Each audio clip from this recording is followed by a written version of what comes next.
নমস্কাৰ, মই ৰূপম ৰামাই কৈ আছোঁ। যিহেতু অসম বিধানসভাৰ দিন সমাগত হৈ আহিছে, বিশেষ কথা লৈ এটা ভিডিঅ' তৈয়াৰ কৰিম বুলি ভাবি আছিলোঁ বহুত দিনৰ পৰাই। এতিয়া বৰ্তমান অসমৰ ৰাজনীতি পৰিস্থিতি যেনেকৈ হৈ আছে, যেন কি ধৰণে কংগ্ৰেছৰ জ্যেষ্ঠ বাঘা নেতাসকলে বিজেপিলৈ আগমন কৰি আছে। এনে দিশত চাব গ'লে অনাগত দিনত যেন কংগ্ৰেছ নিশেষ হোৱাৰ পথত আগবাঢ়ি আছে। এতিয়া ক'ব গ'লে গণতন্ত্ৰ দেশত এতিয়া কেৱল এটা শক্তিশালী আমি বিৰোধী অনাগত দিনত দেখা নাপাম যেন অনুভৱ হৈ আছে। আৰু কিছু সময় পূৰ্বে বিজেপিৰ যিসমূহ টিকেট প্ৰাৰ্থীৰ তালিকা প্ৰস্তুত কৰিছে, তাত যথাক্ৰমে দেখা গৈছে যে সম্পূৰ্ণ মানে কংগ্ৰেছৰ পৰা যোনসকল নেতাই বিজেপিত যোগদান কৰিছে, তেওঁলোকৰ টিকেট পোৱাটো পুৰণি বিজেপিক বহুত সহজলভ্য হৈ পৰিছে।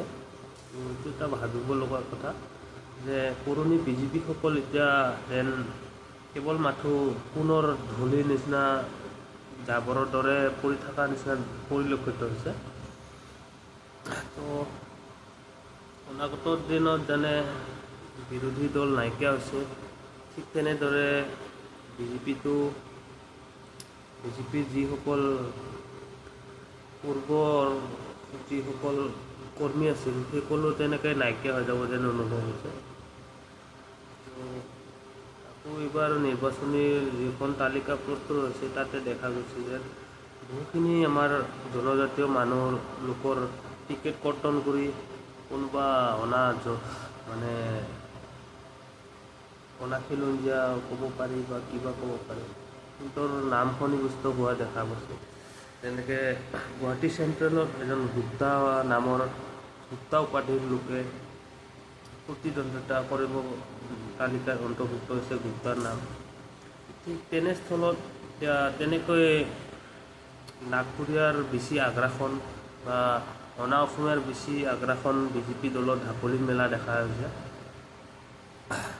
তাকে চিন্তাৰ বিষয় যে আমাৰ মাননীয় মুখ্যমন্ত্ৰী ডাঙৰীয়াই সঁচাকৈয়ে অসমৰ জনগণৰ কথা ভাবি অসমৰ খিলঞ্জীয়াৰ ভৱিষ্যতৰ কথা চিন্তা কৰি নিৰ্ণয় লৈছে নে আন কোনোবা কাৰোবাৰ হেঁচাত, ৰাষ্ট্ৰীয় ৰাজনীতিৰ হেঁচাত এইবোৰ টিকেট প্ৰদান কৰি আছে। এটা ভাবিবলগীয়া কথা। আৰু আমাৰ কেন্দ্ৰীয় মন্ত্ৰী সৰ্বানন্দ সোণোৱাল ডাঙৰীয়া যে মৌন হৈ আছে, তেওঁ যে সোণোৱাল জনজাতিৰ লোকক যে এজনকো টিকেটৰ দাবীদাৰ হিচাপে তেওঁৰ কোনো মাত দেখা যোৱা নাই। ঠিক তেনেস্থলত কিছু আমাৰ জনজাতীয় লোকৰ নাম কৰ্তন কৰা দেখা গৈছে। এইটো আমাৰ ভাবিবলগীয়া বিষয়। নমস্কাৰ, এইখিনি আছিল মোৰ বক্তব্য, মনোভাৱ আপোনালোকে জানিব।